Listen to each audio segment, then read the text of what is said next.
Marcus had waited for this day for a long time. After years of working long hours, saving carefully, and making smart choices, he was finally moving into his dream home. It was a peaceful neighborhood with wide streets, green lawns, and houses that looked like they belonged in a magazine. His daughter Amaya was smiling in the back seat, excited to have her own room. His wife Nina held his hand and whispered, "We finally made it." The moving truck arrived just behind them, filled with boxes, furniture, and all the memories they had packed from their old apartment. Marcus felt proud. This was more than a house. It was a fresh start for his family as they began unloading. Marcus greeted the movers and directed where each item should go. Everything was going smoothly until a woman from across the street walked over. She looked to be in her late 50s, with short hair, sunglasses, and a clipboard in her hand. She didn't smile or say hello. Instead, she stood with her arms crossed and asked sharply, "Who gave you permission to move in here?" Marcus was surprised by her tone. "Excuse me?" he replied, confused but polite. "This is a private neighborhood," she said. "I'm part of the HOA. We don't allow people to move in without approval." Marcus calmly explained, "My name is Marcus Reed. I just bought this house. I signed all the papers last week. Everything is legal and official, but the woman didn't seem to care. I don't care what you say. You need to show proof. We've had trouble before." Nina stepped forward, trying to keep things peaceful. "Ma'am, we just moved in. We have everything in order. We're not causing any trouble." Instead of listening, the woman pulled out her phone and started dialing, "I'm calling the police. I don't know who you are. For all I know, you're trespassing." Maya looked scared. "Daddy, what's happening?" "It's okay, baby," Marcus said, trying to stay calm. Within 10 minutes, 2 police cars arrived with their lights flashing. Neighbors began to peek through their curtains and step out to see what was going on. One of the officers walked up and asked, "Sir, we got a call about suspicious activity. Are you the homeowner?" Marcus nodded and pulled out a folder. "Oh, yes." "Officer, here's my ID, the house deed, and the signed closing documents. We just bought the house. We're moving in today." The officer took a quick look, nodded, and said, "Everything seems to be in order." But the woman who had stepped closer interrupted, "He's lying. I don't recognize him. This neighborhood has rules." The second officer turned to her and asked, "Ma'am, are you part of the official HOA board?" She hesitated. "Well, I've been here 15 years. I know how things are supposed to be." "Yes." "That's not what I asked," the officer said. "Do you have authority to question homeowners or call in complaints like this?" The woman grew quiet. One of the neighbors from next door came over and whispered, "That's Judith. She always causes trouble when someone new moves in." First officer turned back to Marcus. "Sorry about the trouble, sir. You're clearly the rightful owner. We'll write a report to document the false report." Marcus nodded, though he felt a mix of anger and sadness. "Thank you for your professionalism." The officers walked back to their cars. As they left, Judith stood with her arms still crossed and muttered loud enough for everyone to hear, "This used to be a nice neighborhood." Amaya had recorded part of the incident on her phone. "Dad, should I post this?" she asked. Marcus shook his head at first. "Let's just focus on moving in," he said. But later, Nina gently said, "Maybe people need to see what we go through." That evening, Amaya posted a short video of the encounter with a simple caption, "Moving into our new home, and this happened." The video started gaining views fast. People commented in support, saying things like, "You handled that with so much grace, and it's sad how some people act." The next day, neighbors began to drop by, some with cookies, some with flowers, and many with quiet apologies. A kind elderly couple even offered to help carry boxes. One man named Jake said, "I saw what happened. I'm sorry you had to go through that." Judith does this kind of thing to almost every new person, but this time she went too far. Thanked them all, grateful for their kindness. Odd. But deep down, something still didn't sit right with him. He wondered how many people Judith had scared away in the past. He was determined not to be one of them. Later that evening, as the family sat in their new living room surrounded by boxes, Amaya asked, Dad, why did she treat us like that? She didn't even know us. Marcus looked at his daughter and said, Sometimes people judge others before they even speak to them. But we don't have to be like that. We show them who we are through how we act. Nina nodded. Kindness is our strength. But we'll also stand up for ourselves when it matters. As the sun set and the house finally felt like home, Marcus knew this was just the beginning. He didn't expect trouble to show up on day one, but he also didn't expect the support that followed. And deep down, he knew Judith's actions would not go unnoticed. There was more to come, and this time, the truth was on his side. He smiled at his family. We're home, and no one's going to push us out. Would you like me to continue with part 2? Early the next morning, Marcus woke to the soft light of dawn filtering through the curtains. He stretched and glanced at his phone. There were dozens of missed calls and messages. Amaya sat up beside him, rubbing her eyes. Dad, look, she said, pointing to the screen. A local news station had picked up her video. The headline read, Homeowner harassed on move-in day. Yes. Marcus felt a mix of pride and unease. He tapped the link and watched himself calm, polite, and firm as police officers cleared him of wrongdoing. Comments scrolled by below. Welcome home. Good for him. HOA abuse must end. Nina shuffled into the room, yawning. She saw the news and gave Marcus a hug. You handled that so well, she whispered. Marcus smiled but touched her hand. I want us to stay low, but I also want justice. He scrolled further and saw messages from neighbors offering help and kindness. One couple wrote, Let us know if you need anything. Another added, Best of luck settling in. Even outside their street, people chimed in with encouragement. He felt a warmth spread through him. This was more than a house now. It was a community that cared. At breakfast, Jake knocked lightly at the door and stepped in holding 2 coffees. He lived 2 doors down and had been one of the first to apologize when he saw what happened. Morning, Jake said, handing them drinks. I saw the video. That Karen Judith called 911 like it was a game. He shook his head. There's a neighborhood chat. Everyone's talking about it. Marcus thanked him and asked about the chat. Jake opened his laptop on the dining table and showed a thread where dozens of neighbors discussed false alarms, boundaries, and respect. Marcus realized that Judith's actions had backfired badly. After breakfast, Marcus decided to visit the police station. He wanted a clean record of the incident. Nina offered to go with him, but Marcus insisted on going alone. At the station, Officer Ramirez greeted him with a sincere look. Mr. Reed, I wanted to apologize again for the trouble. We've filed a report on the false call. You may request a copy if you like. Ramirez slid a folder across the desk. Marcus took it and read the brief statement.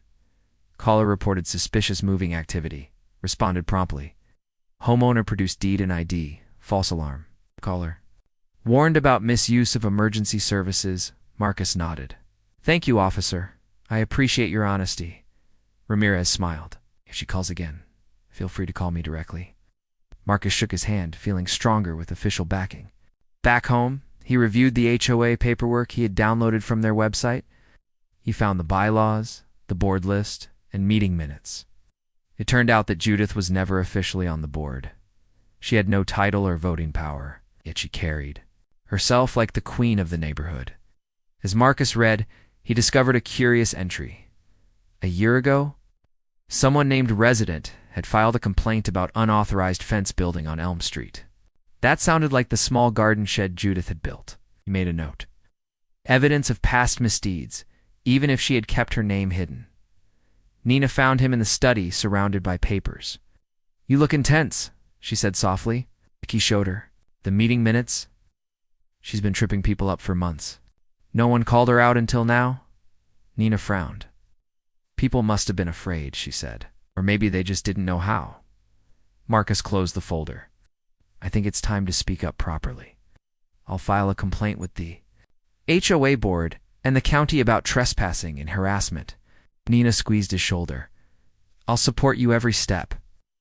Later in the afternoon, Marcus carried papers to the property management office in a small brick building at the end of the street. He introduced himself to Sarah, the manager, and explained what happened. Sarah nodded sympathetically. "You're not the first to complain about Judith," she said quietly.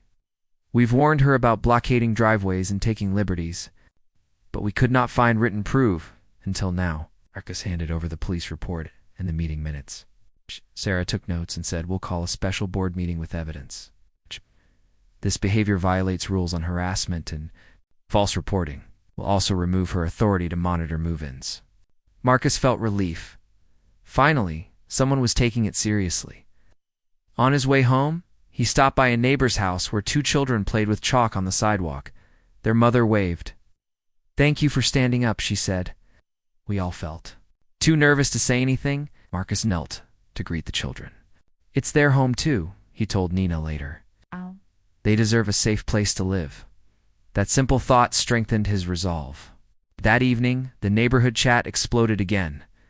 Sarah had sent a notice about an emergency HOA board meeting scheduled for next week. Judith was on the guest list, though now simply as a homeowner, not as an officer. Comments cheered the new direction. "About time. Good luck at the meeting." Judith posted in reply, "I am just trying to keep this place safe." The tone sounded weak, like a last defense. Marcus and Nina shared a quiet smile. They knew the facts were on their side. As the sun set, Marcus sat on the front porch with Amaya, watching the streetlights come on. He held a cup of tea and felt a calm happiness. The fight was real, but he did not feel alone. He thought of the police report, the neighbors' support, and the upcoming meeting. He realized that standing up for one's rights was not about anger, but about respect and fairness. And it was not about winning over one person, but about helping a whole community. He looked at Amaya, who leaned her head on his shoulder. "We did good today, Dad," she said softly. Marcus kissed her forehead. "We sure did, baby." Night fell, and in the quiet of their new home, Marcus felt a sense of victory. But he also knew the journey was not over. The next steps would take courage and care. He was ready. And he knew his family and his neighbors were with him all the way.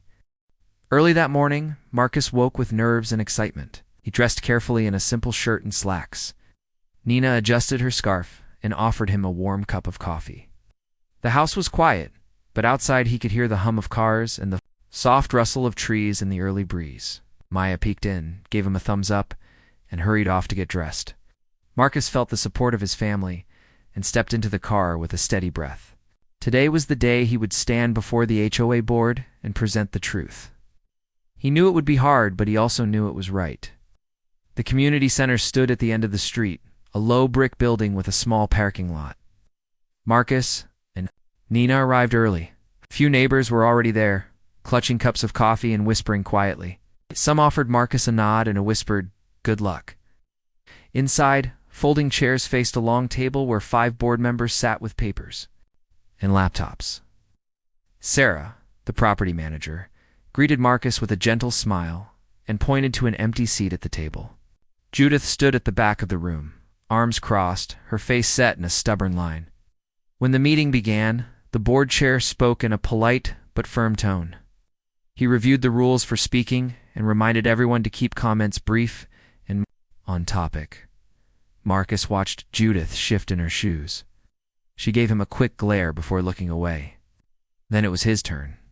He stood, placing the police report folder and his laptop on the table. He felt his heart beat fast, but he remembered to breathe slowly and looked at the board members with respect. "Thank you for hearing me today," he began, using a calm voice. "My name is Marcus Reed. I moved into Elm Street last week. On move-in day, a false report was made to the police by a homeowner here. I want to share what happened, present the evidence, and discuss the rules that were broken."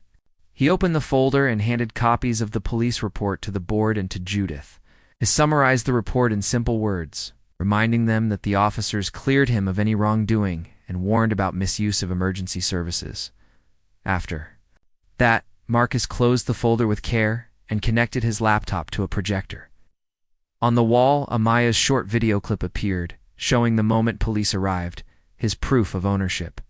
And Judith insisting on more proof even after the officers confirmed his identity. The room went quiet. Faces in the audience showed surprise, sympathy, or concern.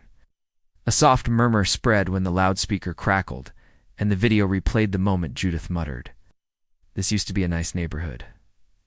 When the video ended, one older man raised his hand. "That happened to me years ago," he said, his voice steady. "She came onto my yard, told me I was ruining the look of our street because my roses didn't match her standards. I felt bullied, too afraid to speak up." A young mother behind him nodded and shared that Judith had once snapped at her children for playing too close to her fence. Wow. More neighbors spoke, each with a calm but firm tone, describing moments when Judith overstepped, watched their comings and goings, or made complaints without reason. As the stories unfolded, a board member named Linda leaned forward. She tapped her keyboard and brought up a satellite image on the screen. It showed the properties on Elm Street from above. Judith's property line was clear, and so was the small garden shed she had built. But the shed and the fence around it sat partly on the Reed property. The board members whispered among themselves. Marcus felt relief as the screen shifted to show a detailed land survey map that marked the exact property lines in bright colors. The shed and fence were clearly on his side.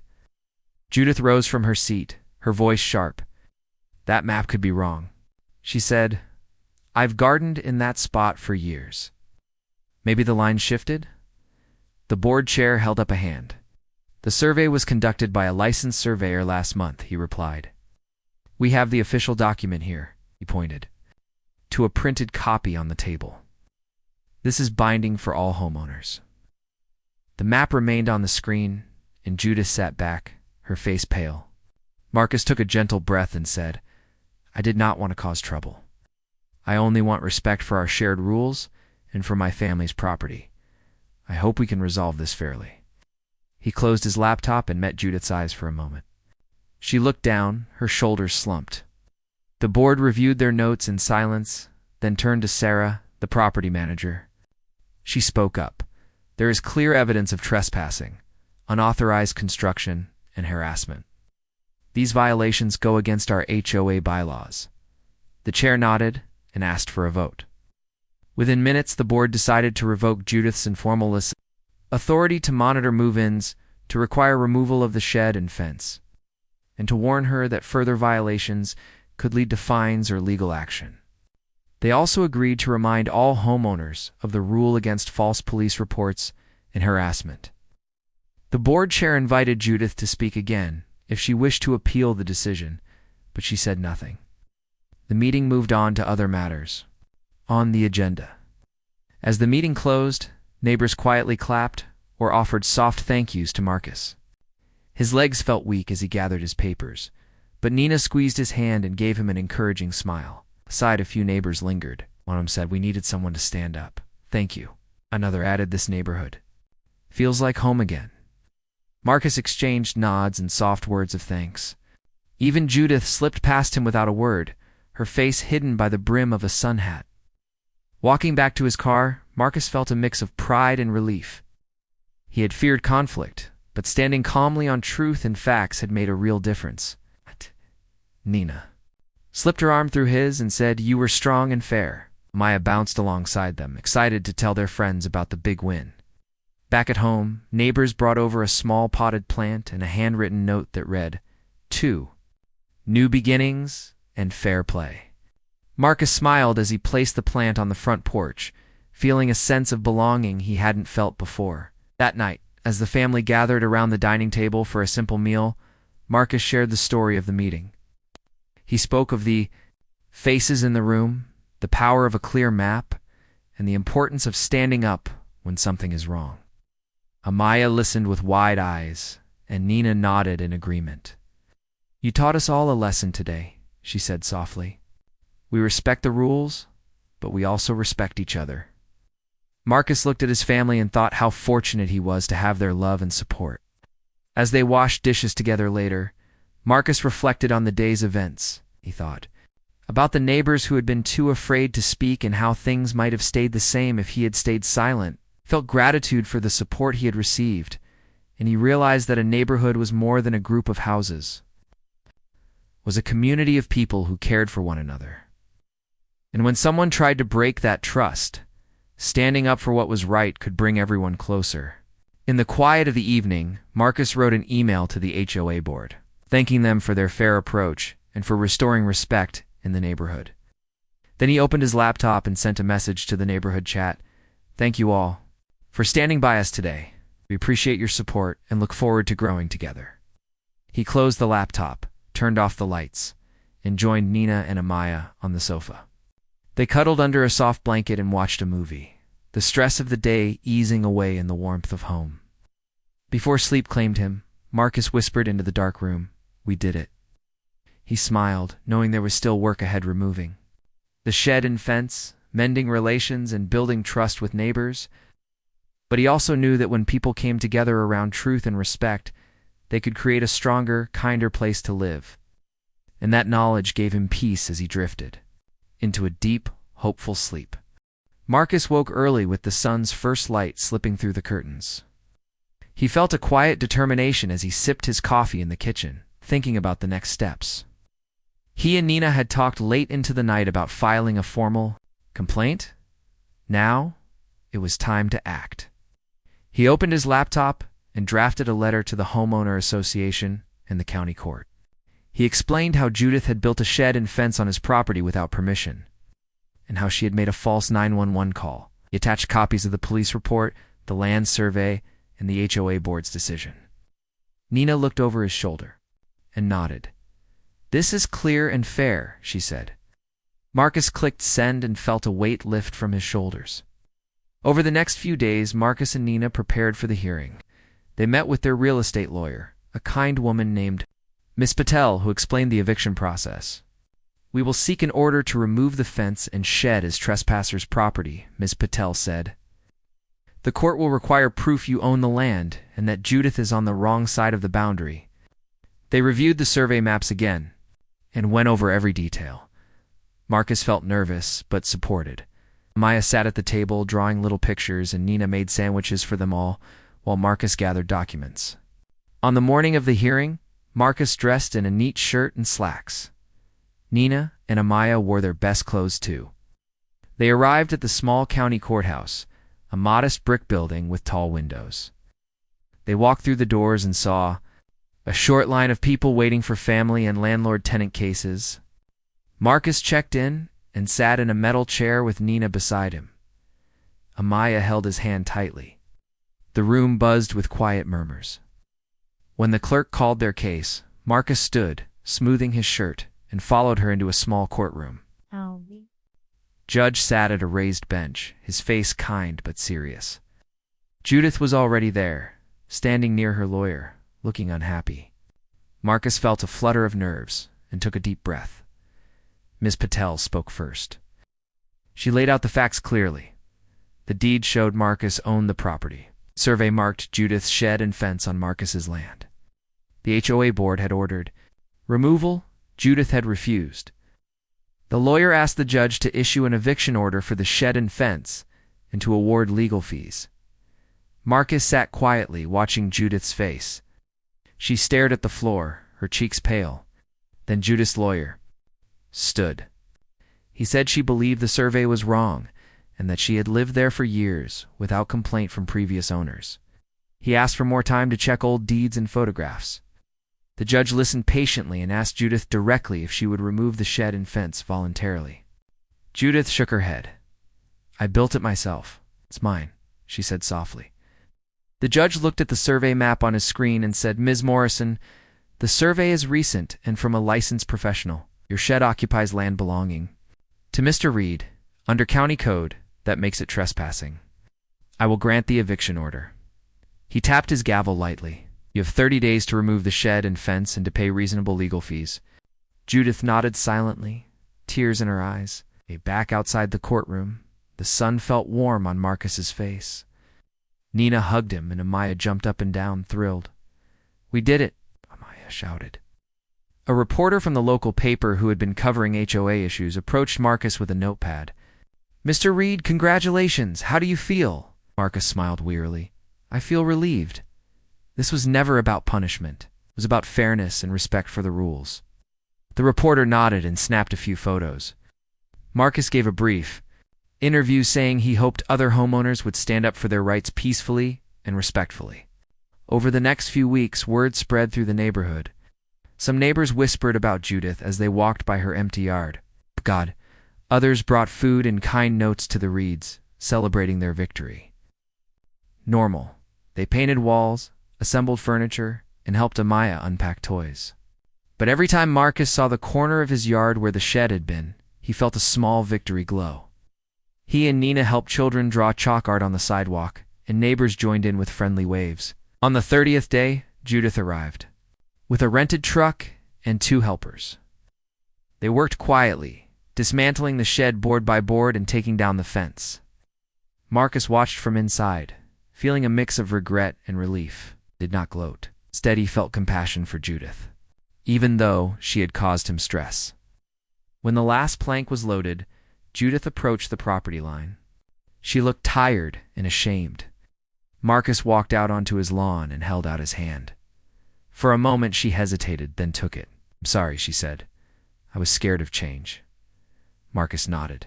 "Change can be hard, but kindness and honesty help us move forward." Judith gave a small nod and climbed into her truck. The empty corner of Marcus's yard felt brighter after the work was done. He measured the ground, planted new grass seed, and watered it gently. Nina bought flowers for the front porch, and Amaya chose a small rose bush to plant where the fence had stood. Neighbors stopped by to admire the garden and to offer congratulations. Marcus felt proud of his family and community. A week later, a notice arrived from the county court confirming the eviction and the award of legal fees. Judith had paid and moved out of state. There was a sadness in Marcus's heart. He did not wish harm on her, but he knew the neighborhood was stronger now. The HOA held a small gathering to celebrate the new rules against harassment and trespassing. Marcus and Nina attended, felt welcomed, and chatted with neighbors about summer barbecues and block parties. One evening, Marcus sat on the porch with Amaya on his lap and Nina beside him. Fireflies danced above the grass, and the air smelled of blooming flowers. Marcus thought back to the first day he moved in, when fear and confusion ruled. Now there was understanding, fairness, and friendship. He realized that standing up for what is right did not just protect his family's home. It taught the neighborhood about respect and justice. Amaya yawned and leaned against him. Nina rested her head on his shoulder. Marcus smiled and whispered, "Home is where we stand together." The quiet night wrapped around them, and Marcus felt peace. He had faced a challenge, used truth and calm courage, and helped his community grow. As he watched the stars above, he knew that this home was truly theirs, and that no one would threaten their new beginning again. The morning after the shed and fence came down, Marcus woke to birds singing outside his window. He stretched and listened to the soft hum of lawnmowers starting up on neighboring lawns. The air smelled fresh and cool. He slipped on his slippers and walked to the kitchen where Nina was brewing coffee. Maya padded in behind him, yawning and rubbing her eyes. She said, pointing out the window to a bright sunrise over the empty corner of the yard. Marcus smiled. The spot where the shed had once stood looked open and kind. He felt a quiet joy that came from knowing a fresh start was truly possible. After breakfast, the family stepped outside together. Marcus showed Amaya how to rake the soil where the shed had been. He explained how grass seed needed good soil contact to grow strong roots. Nina knelt beside him and held a small planting trowel, making neat rows. They scattered seed, gently pressed it into the dirt, and watered it with a sprinkler. Amaya watched the tiny green dots glisten with water. She carried a watering can, too, pouring small streams over the new seed with a proud grin, watching her. Marcus felt hope grow as surely as grass would. Soon, neighbors began to stroll by. Mrs. Lee, who lived across the street, stopped with a tray of muffins. "I thought you might like a snack while you work," she said with a warm smile. Next door, the Johnson family brought over a small wheelbarrow full of fresh compost to mix into the soil. Marcus thanked them all. Each act of kindness reminded him that the neighborhood had come together in a way he had never seen before. People who had once kept to themselves now paused to chat and lend a hand. By midday, the yard looked neat and welcoming. Nina arranged a row of bright flowers along the porch, and Amaya helped plant a small rose bush where the fence post had. Marcus trimmed the grass on the other side of the yard and edged the walkway. He felt proud of the work and happy to share it with his family. When they finally stepped inside, covered in soil and sweat but smiling, Nina said, "This feels like home in a way it never did before." Amaya nodded, her cheeks rosy. "It feels like we belong," she said. That evening, the HOA sent out a notice to all homeowners. It announced new rules against false reports, harassment, and unauthorized construction. The notice also invited families to a block party the following weekend to celebrate unity and respect. When Marcus read the message, he felt a glow in his chest. The rules were not just words on paper. Now, they were a promise to protect everyone's right to live in peace. He shared the news with Nina and Amaya, and they talked about what kind of food they might bring to the party. On the day of the block party, the street closed off to cars. Long tables stretched from one end of the block to the other, covered in bright tablecloths and bowls of food. Marcus and Nina laid out plates of homemade pasta salad and fresh fruit. Amaya carried a tray of cupcakes she had baked with help from her mother. Neighbors greeted them with waves and laughter. Children dashed by with painted faces, chasing bubbles and playing tag. Music played softly from a speaker on a neighbor's porch. The air was alive with joy and warmth. During the party, Marcus was asked to say a few words. He stepped up on a low platform, cleared his throat gently, and spoke in a calm voice. He thanked everyone for their support and kindness over the past few weeks. He spoke about respect, fairness, and the power of standing together. People nodded and smiled as he spoke. When he finished, there was a round of applause. Marcus felt shy at first, but that gave way to pride. He realized that his family's story had become a lesson in unity for the whole street. Afterwards, a few neighbors approached to suggest he join the HOA board. They said his honesty, calm, courage, and respect for rules would make him an excellent leader. Marcus felt honored, but he also thought about his work schedule and his family time. He thanked them warmly and said, "I'm happy to help when I can, but right now, I need time with my wife and daughter." They nodded with understanding and respect. Marcus felt content knowing he had made an impact without needing a title. Later, that night, as the crowd thinned and the tables were cleared, Nina and Amaya walked with Marcus under the string lights that hung between trees. Amaya held a cupcake in her hand and smiled up at him. "I like living here now," she said. Nina squeezed his arm and said, "Me too." They reached their porch, where the planted rose bush stood tall under the lights. Marcus paused, looking at the soft petals, and thought of how this land and these people had become part of his family's life. A few days later, Marcus was invited to speak at a local community center about his experience. He agreed, seeing it as a chance to share what he had learned. When the evening came, he stood before a small crowd of homeowners, city officials, and curious neighbors. He told the moving-in story, from the false police call to the court hearing, and finally to the yard restoration and block party. He spoke in simple words, describing his fear, his calm determination, and his hope for unity. People listened quietly. When he finished, they rose in applause. Some approached afterward to thank him, share their own stories, not offer friendship. Back at home that night, Marcus thought about how much had changed. The cold, empty corner of his yard had become a place of life and color. A tense relationship with one person had led to a broader sense of trust among many. He realized that telling the truth, speaking calmly, and inviting kindness had made a real difference. He hugged Nina and Amaya and said, "I'm grateful we stood up, not just for ourselves, but for everyone." They smiled sleepily and said, "Good night." As Marcus lay in bed, he remembered the first night in this house, when Judith's words had filled him with uncertainty. Now his thoughts were full of laughter from the block party, the quiet strength of growing grass, and the soft promise of friendship all around. He closed his eyes with a sense of peace. He knew there would be challenges ahead, but he also knew that when a community stands together, changes can be real and lasting. With that thought, he drifted into a deep, hopeful sleep, ready to meet tomorrow with kindness, respect, and the knowledge that home is built not on walls and fences, but on trust and unity.